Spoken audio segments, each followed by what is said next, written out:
Mas quando nós olhamos para Cristo nas Escrituras, a gente vai perceber Cristo a partir de histórias de homens e de mulheres que foram sujeitos às mesmas paixões que as nossas, que estiveram em dificuldade como também nós temos, mas que também experimentaram vitórias como nós experimentamos.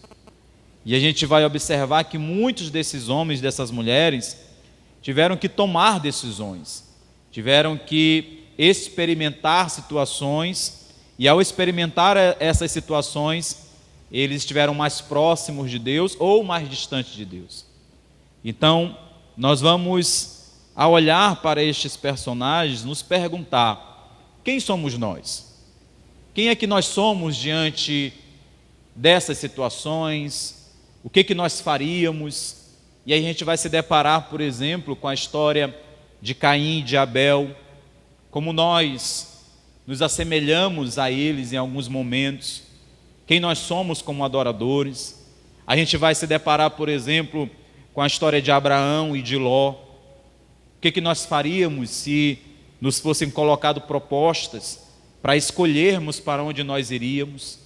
Se nós seríamos daquele que escolheria ouvir a vontade de Deus, a voz de Deus, mesmo que a voz de Deus dissesse apenas que nós deveríamos sair e ir para uma terra desconhecida, ou se seríamos como Ló, que escolheríamos uma terra que parecesse proveitosa, abundante, olhasse para as campinas como Ló fez.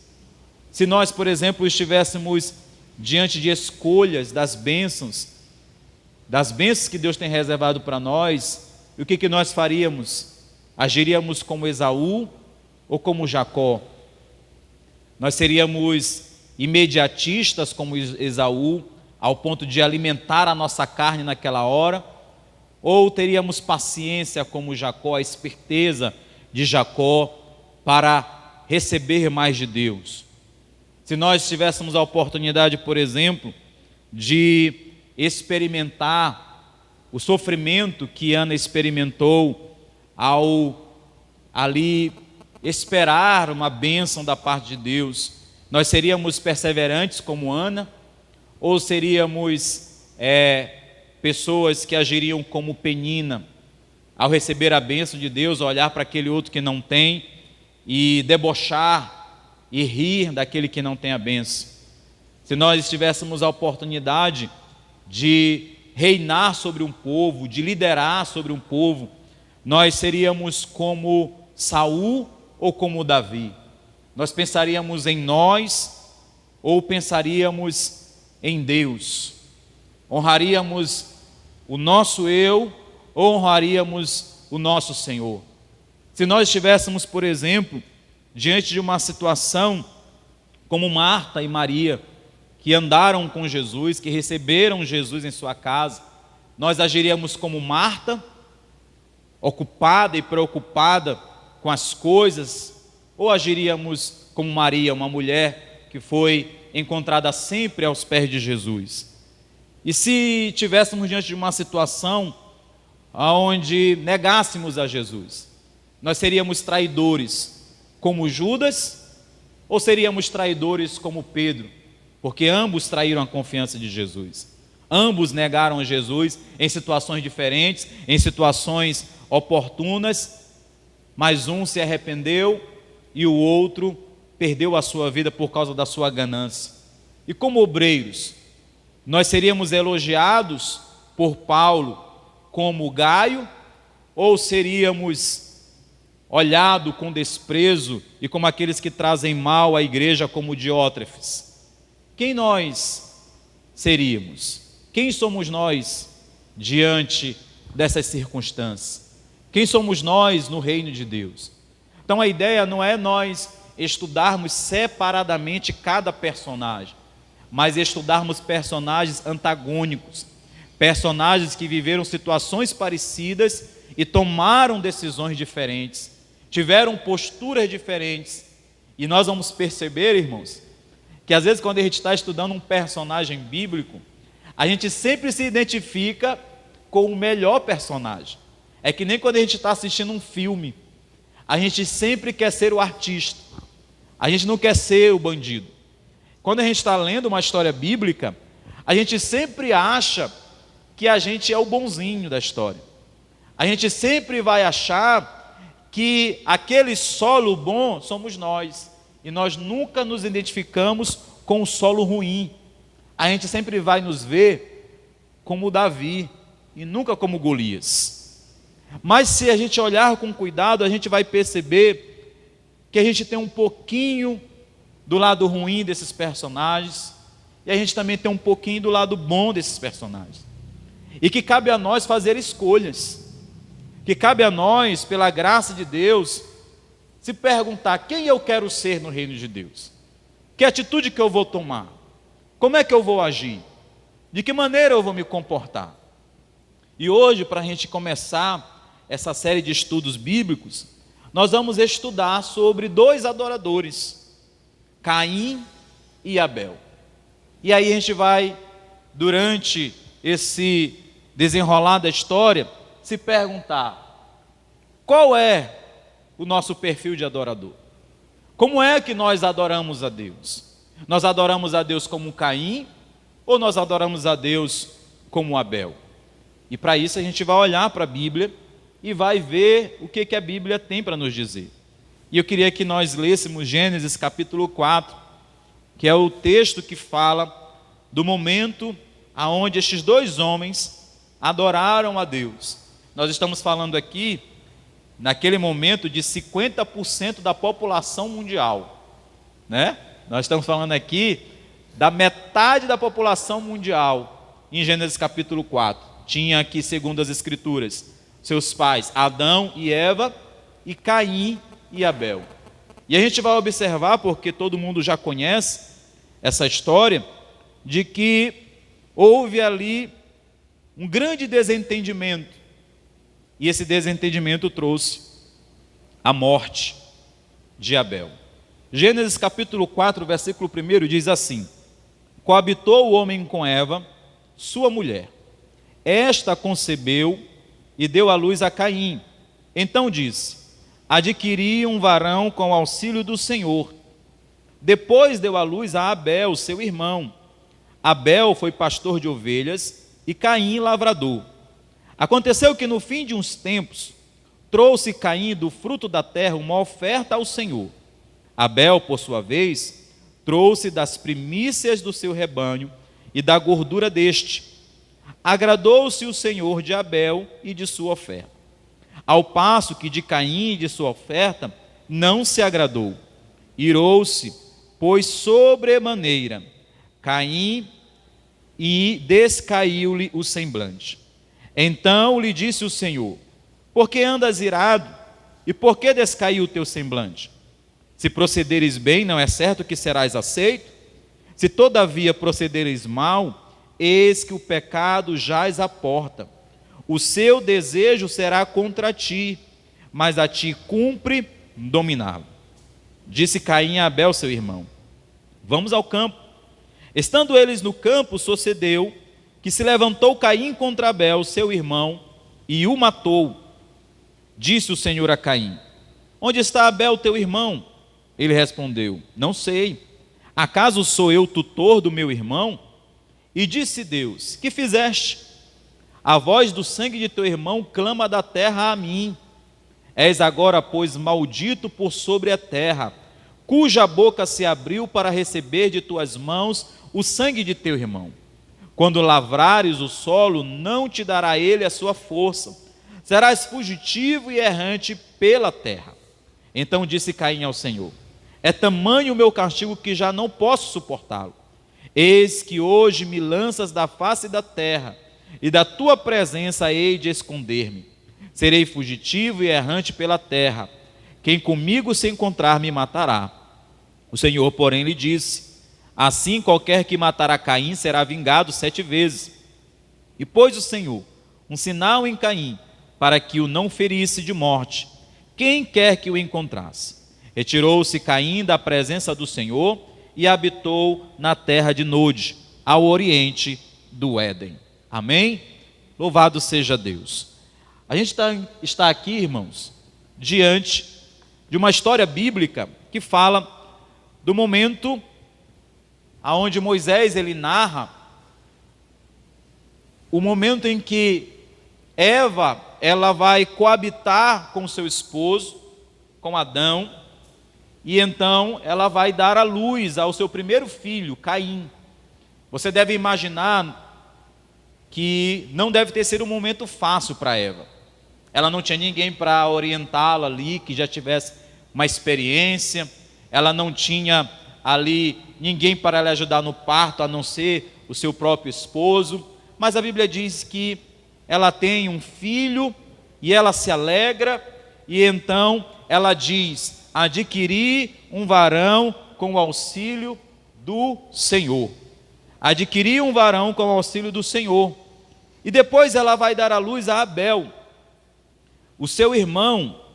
E Abel, vai dizer a Bíblia no versículo 2, que foi pastor de ovelhas e Caim lavrador. Se nós observarmos a história, primeiramente de Caim, a gente vai ver que ele é a primeira criança que nasce. Segundo o relato bíblico, é a primeira criança na terra. É o primeiro filho de Adão e de Eva. Aquele menino, ele é criado por seus pais, por Adão e por Eva, após a expulsão deles ali do jardim do Éden, após a queda do homem. Portanto, o homem já debaixo de maldição, o homem já ali debaixo da maldição do pecado, a terra também já debaixo de toda aquela maldição que foi proferida por conta da desobediência do homem em relação àquilo que Deus havia ordenado. E Caim, ele aparece agora como este primogênito de Adão e de Eva. E a Bíblia vai nos dizer, lá em 1 João, o escritor da primeira carta de João, ele vai nos dizer que nós devemos nos amar uns aos outros. E ele vai comparar o nosso amor de uma forma contraditória com aquilo que Caim tinha. João ele vai dizer que Caim era do maligno e matou o seu irmão. Portanto, a Bíblia vai nos orientar dizendo que Caim era um homem mau, que Caim era um homem que vivia segundo as suas concupiscências, que Caim tinha um coração corrupto, que Caim ele tinha um coração desviado para o mal. Caim, a semente da mulher, o primeiro fruto da mulher e do homem, agora vem à terra e é uma pessoa má, é uma pessoa com o coração desviado. Era um homem que estava agora ali, mas que tinha o seu coração totalmente contrário à vontade de Deus. E a Bíblia nos diz que ao crescer, Caim ele se torna agricultor. Provavelmente Adão era também agricultor, porque precisava alimentar a sua família, e Deus havia dito a Adão que ele comeria agora do fruto do seu trabalho, e ele precisava alimentar, seja com frutas, com verduras, com cereais. Caim deve ter observado seu pai, então vira agricultor. E ele provavelmente era um agricultor bem sucedido, porque apesar de toda a transgressão do seu pai, apesar de toda a maldição que havia sido lançada sobre a terra, o solo era um solo arável, ele poderia plantar e não lhe faltava nada. E ele então exerce a sua profissão como agricultor. Porém, a gente vai ver que Caim, ele vai apostatar da sua fé. Ele com certeza ouvia dos seus pais as histórias de como Deus visitava Adão para conversar com ele ali todos os dias na viração do dia. Ele deve ter ouvido do seu pai de como era maravilhoso conversar com o Criador, de como ele deu nome a todos os animais da terra. Ele deve ter ensinado a Caim: olha Caim, eu dei o nome deste animal desta maneira, fui eu quem dei o nome, foi o Senhor quem me deu a tua mãe, a minha esposa, num dia em que eu dormi profundamente, e o Senhor a fez a partir de uma costela minha. Eu acredito que Adão teve toda a oportunidade de orientar Caim de quem era o Senhor e de como ele deveria ser adorado, e deve ter ensinado para ele também como eles pecaram, como eles foram enganados pela serpente, como eles caíram e esta queda trouxe consequências terríveis para eles. Ele deve ter dito: Caí, tu não sabes, tu não imaginas como era maravilhoso o jardim onde nós morávamos, mas hoje nós estamos aqui porque é consequência do nosso erro, da nossa desobediência. Caim, mesmo conhecendo tudo aquilo que o seu pai havia ensinado, ele tem um coração que transgredia a vontade de Deus. Ele tem um coração que era inclinado a fazer as coisas más. Ele foi ali cooptado pelo diabo. Ele foi convencido pelo diabo a fazer a vontade contrária à vontade de Deus. Ele foi ali levado a viver de uma forma contrária ao Senhor. E aí a gente vai perceber isso com o decorrer da história, que vai contar a respeito de Caim, que era um homem irado, que era um homem que tinha um coração mau, um assassino.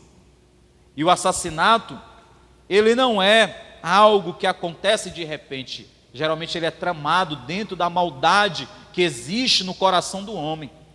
Porém, o seu irmão Abel já era totalmente diferente. Eram filhos dos mesmos pais, mas a gente vai observar na história bíblica que eram diferentes. Abel, ele é colocado lá em Hebreus capítulo 11 como um dos heróis da fé. O escritor aos Hebreus diz que pela fé Abel ofereceu a Deus maior sacrifício do que Caim, pelo qual alcançou testemunho de que era justo, dando Deus testemunho dos seus dons, e por ela, depois de morto, ainda fala. Apesar de ter sido criado com os mesmos pais, ao lado do seu irmão, a gente vai ver a postura de Abel totalmente diferente da do seu irmão. A gente vai ver que Abel tinha um coração inclinado a agradar a Deus. Abel também nasceu depois da queda. Abel também foi concebido e nasceu após a queda do homem. Há alguns estudiosos que chegam a dizer, a especular, que poderiam ser até gêmeos, porque o versículo 2 apenas diz que depois deu à luz a Abel, mas não falam da concepção de Abel, mas isso é apenas uma especulação. O certo é de que eram irmãos, e a Bíblia vai dizer, que Abel era um dos filhos, o segundo filho daquele casal. A palavra Abel, provavelmente em algumas versões de línguas antigas, significa filho. Ele era o filho de Adão e de Eva. E a Bíblia vai dizer que Abel era um pastor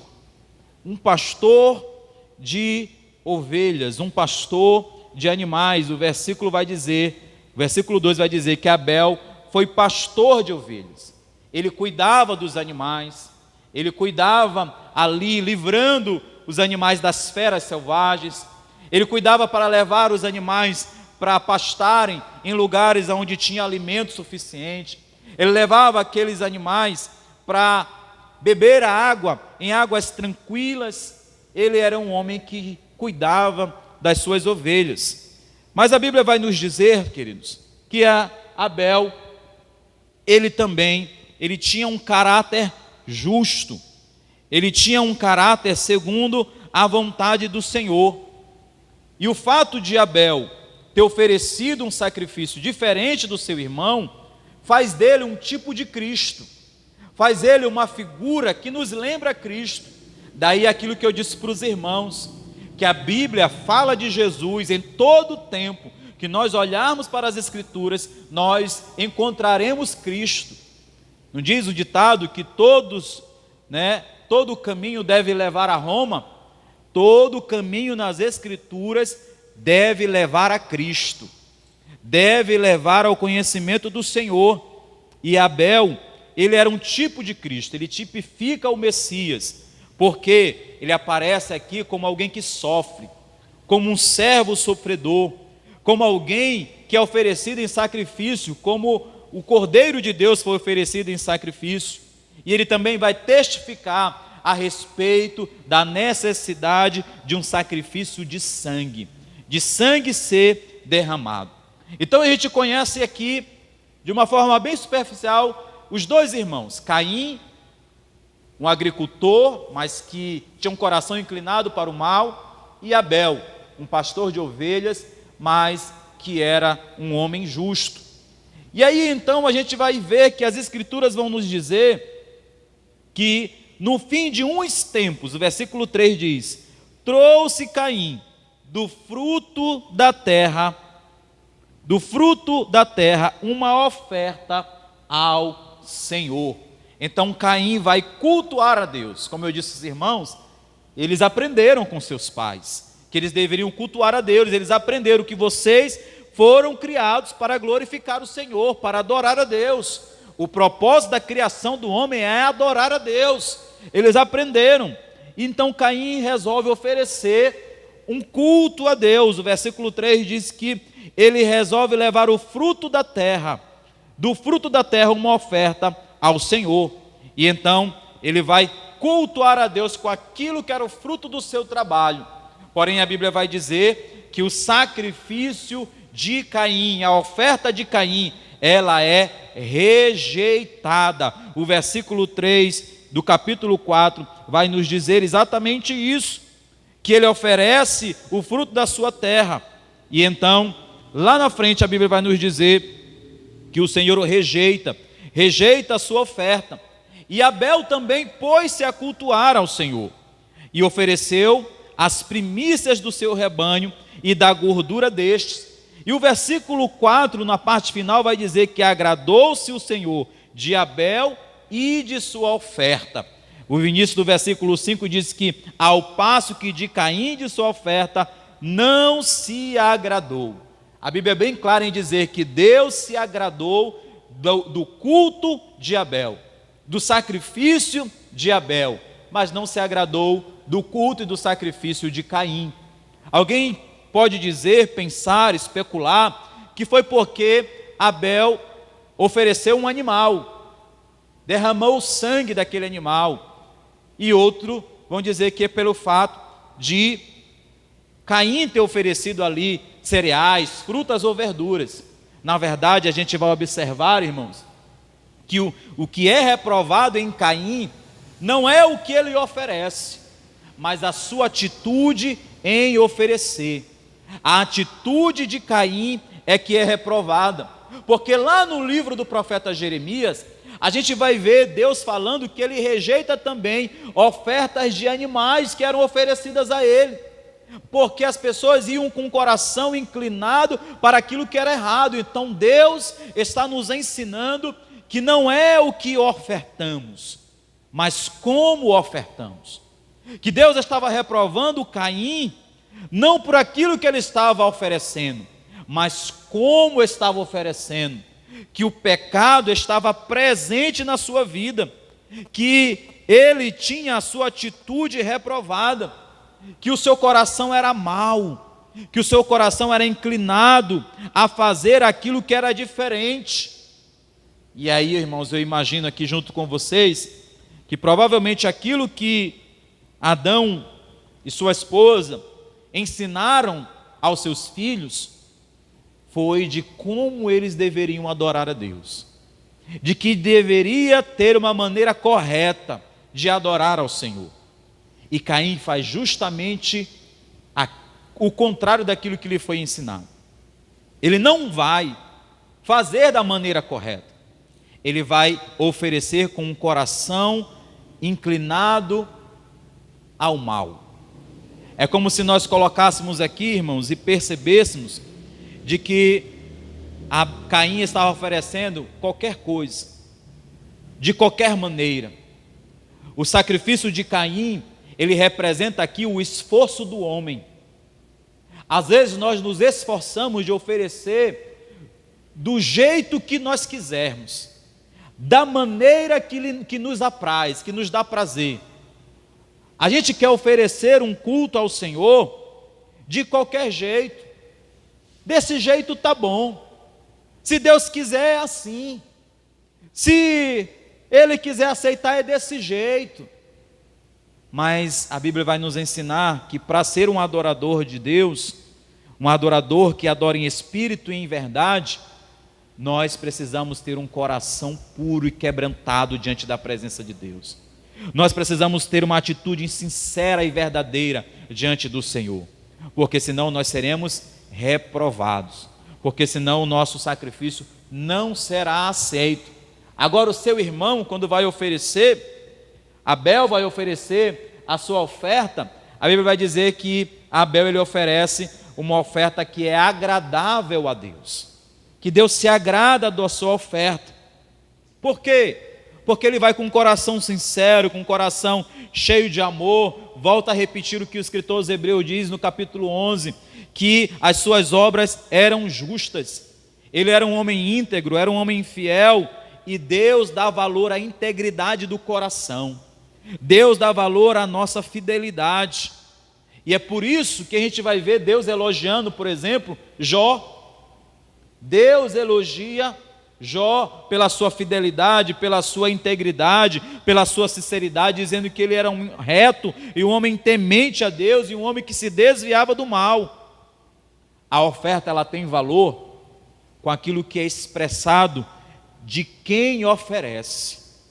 O culto ele tem valor não pela quantidade de presença, mas como nós estamos presentes. Como nós oferecemos o nosso coração a Deus.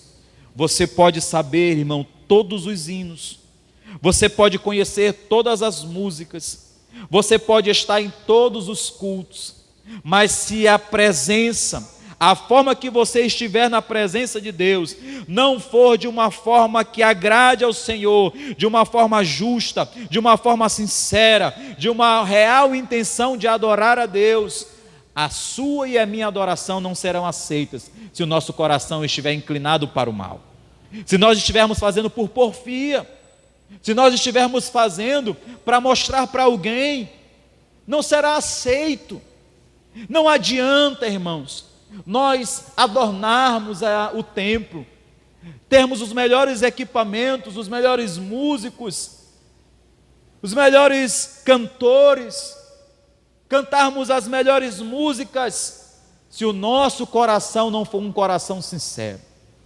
Não adianta, irmãos, nós levantarmos as nossas mãos, nos balançarmos e gritarmos e exaltarmos da boca para fora, mas quando saímos dali, a nossa vida continua da mesma maneira, nós não temos respeito para com Deus e vivemos como ímpios, vivemos na impiedade, vivemos na prática do pecado, porque a igreja do século 21, ela tem se tornado uma igreja assim, que vai aos templos, canta, se derrama, se ajoelha, chora, derrama lágrimas, pula, corre, canta, mas quando saem dali, sai diretamente para praticar o pecado que lhes domina, que está presente no seu coração, que está ali amassando a vontade de Deus em suas vidas e estão dando vazão à vontade da sua carne.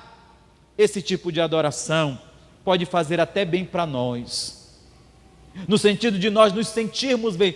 Eu fui na igreja hoje, eita, me senti tão bem eu cantando, eu senti um frio na espinha, um arrepio diferente. Você pode ter sentido o frio, o arrepio, o sentimento que for, mas se o seu coração não for sincero diante de Deus, Deus rejeita esta adoração. Esta adoração não é aceita por Deus. Esta adoração, ela não é digna do Senhor. E é por isso que Deus, Ele vai nos falar na sua palavra um momento no ministério de Jesus, que foi pregado recentemente aqui pela irmã Elisnete, sobre a oferta da viúva pobre. Diante de tantos outros que tinham ali e ofertaram grandes quantias, aquela viúva ela vai e oferta do seu sacrifício. É por isso que a gente vai ver a igreja de Filipos sendo elogiada por Paulo, quando escreve a carta aos Filipenses. Era uma igreja pequena, era uma igreja que não tinha tantas evidências como a igreja de Jerusalém, por exemplo, que era uma igreja mãe, que era uma igreja sede, que era uma igreja grande. Mas quando Paulo escreve a carta aos Filipenses, ele escreve elogiando, porque ele diz: vocês foram os únicos que se associaram ao meu ministério, porque era uma igreja que ofertava do sacrifício, porque era uma igreja que ofertava daquilo que poderia lhe fazer falta. Irmãos, a ideia é de nós refletirmos que tipo de adoração nós temos dado ao Senhor. E eu quero contextualizar nos dias que nós estamos vivendo, e nós vamos perceber que tem muita gente que está em casa corretamente, porque é do grupo de risco, porque está temeroso em se expor, mas tem gente que está em casa porque está dizendo: eu não vou adorar a Deus, porque esse negócio de usar máscara, esse negócio de ficar afastado, não é a mesma coisa, irmãos. Não é se estamos usando ou não máscaras, se estamos ou não afastados, mas é a nossa real e sincera vontade de adorar a Deus, a nossa postura diante do Deus poderoso e altíssimo, que conta como nós estamos nos apresentando diante dele. Abel foi um homem que ofertou algo que foi agradável ao Senhor. A Bíblia diz que ele pega das primícias, ele pega daquilo que é primeiro. As primícias é aquilo que vem como primazia, como primeiro, logo dos primeiros animais que nasceram, ele pega e oferece para o Senhor, e oferece o melhor que ele tinha. A Bíblia está nos ensinando que se nós queremos ofertar de uma forma agradável a Deus, nós não podemos ofertar do que sobra, não podemos ofertar do que resta. A gente não pode ofertar um culto a Deus do tempo que nos sobra, do restinho de força que nós temos naquele dia. Não podemos servir a Deus com aquilo que é o resto dos nossos talentos. Nós temos que servir ao Senhor com aquilo melhor que nós temos, o melhor da nossa força, o melhor do nosso vigor, o melhor do nosso intelecto, o melhor das nossas posses, o melhor das nossas rendas. O melhor que nós temos é aquilo que temos que oferecer ao Senhor, porque é disso que Deus se agrada, de uma atitude sincera de quem está oferecendo aquilo que pode lhe faltar. Mas sabe o que é uma notícia maravilhosa para nós, irmãos? É que quando nós oferecemos daquilo que é sacrificial, daquilo que porventura pode nos faltar, o Senhor não deixa faltar, o Senhor supre. O Senhor, Ele nos segura pela mão e diz: assim como tu me honraste, eu também vou te honrar, eu te honrarei pela tua fidelidade. E Abel então ele oferece uma oferta agradável a Deus, e era uma oferta também profética, uma oferta profética porque se referia, como eu já disse aos irmãos, ao sacrifício de um animal que seria oferecido a Deus, do Cordeiro de Deus que foi sacrificado na cruz, do Cordeiro de Deus que derramou o seu sangue e nos purifica de todo o pecado, daquilo que era o melhor que foi oferecido. Deus, quando envia o seu Filho à terra, Ele envia o melhor que Ele tem, oferece em sacrifício o melhor que Ele tem, para que a sua justiça fosse então satisfeita, para que a ira do Senhor fosse aplacada. Deus, Ele não oferece qualquer coisa. O Cordeiro de Deus é oferecido para que os nossos pecados fossem então perdoados. Aí tem gente que canta: o melhor de Deus está por vir. Não, irmãos, o melhor de Deus já veio. O melhor de Deus é Jesus Cristo. Ele já se fez carne, habitou entre nós e se ofereceu em libação, em sacrifício, para que os nossos pecados fossem perdoados. Abel entendeu, olhando para o seu Redentor que viria, ele lembrou provavelmente dos ensinamentos que os seus pais lhe deram, daquilo que o Senhor havia dito lá em Gênesis capítulo 3, que viria alguém que traria redenção, que pisaria a cabeça da serpente. E então ele diz: eu vou oferecer o melhor, eu vou oferecer ao meu Criador, ao meu Senhor o melhor. Ele oferece e oferece uma oferta valiosa. Ele oferece, oferecendo o melhor do seu rebanho. E então o Senhor se agrada. O Senhor se agrada de Abel e de sua oferta. É interessante, irmãos, que a Bíblia vai dizer que Deus, ele se agrada de Abel e de sua oferta, e desagrada-se de Caim e de sua oferta. Deus, ele tem que se agradar de nós e da nossa oferta. Nós não devemos pensar que Deus deve se agradar só de nós, ou só da nossa oferta. É de um e de outro, de você e daquilo que você oferece. É daquilo que você oferece e de quem você é. Deus tem que se agradar das duas coisas. Sabe por quê, irmãos? Porque eu já vi, você deve também conhecer exemplos de pessoas que dizem assim, ó, tá aí, ó, isso aí, ó. Tá aí, pega, é o que eu tenho. Oferece de qualquer maneira.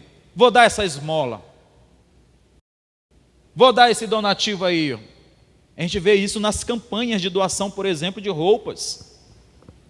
Pede às vezes para doar uma roupa, só para a gente dar um exemplo aqui para ficar mais claro. Pede para doar, tem gente que ele doa aquilo que ele não usaria. Ele doa uma roupa furada, ele doa um alimento que ele não comeria. Se você quer ser visto por Deus como alguém que sabe ofertar, oferecer um bom culto ao Senhor, Deus tem que se agradar de você e de sua oferta, né? Então é o melhor, e assim Abel fez. Abel ofereceu o melhor para Deus, e aí a gente vai observar esses dois estilos de adoradores. Caim, que não guardou o seu irmão, porque a Bíblia vai dizer no versículo 5, que depois que Caim foi reprovado, ele se irou, e ele descaiu-lhe o semblante, ele ficou triste, porque é assim que funciona. Eu louvo a Deus, irmãos, porque eu vejo esses textos e vejo que não é só conosco, até com Deus. As pessoas ficam emburradas, zangadas, chateadas.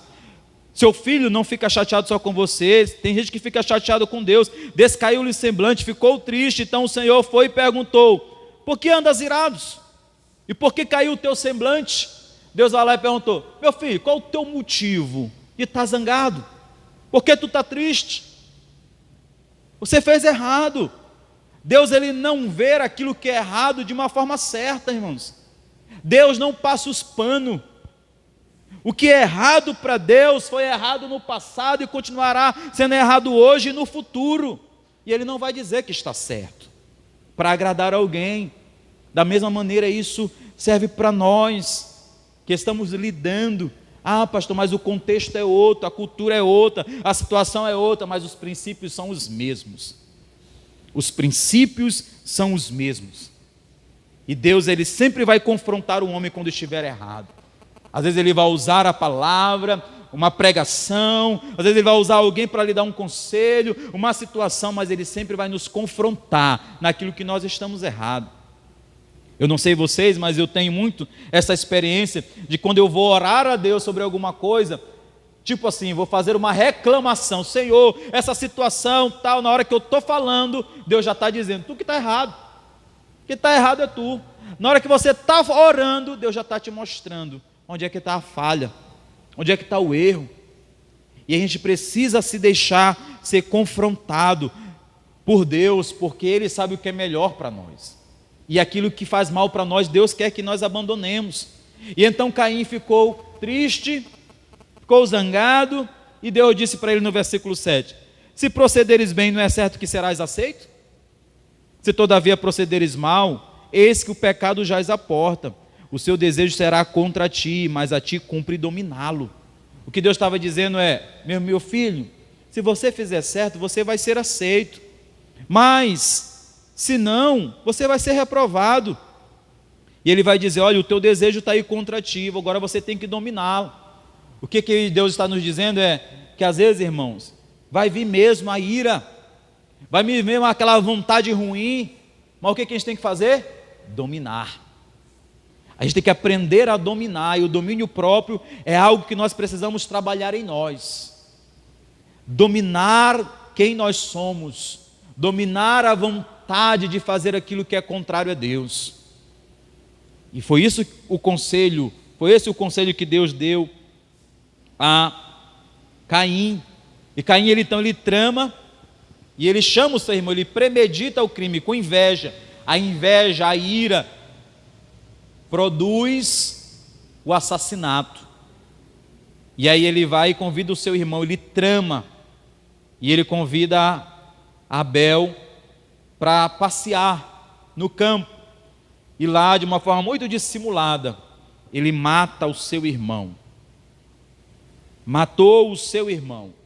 1/3 da população foi morta nesse dia.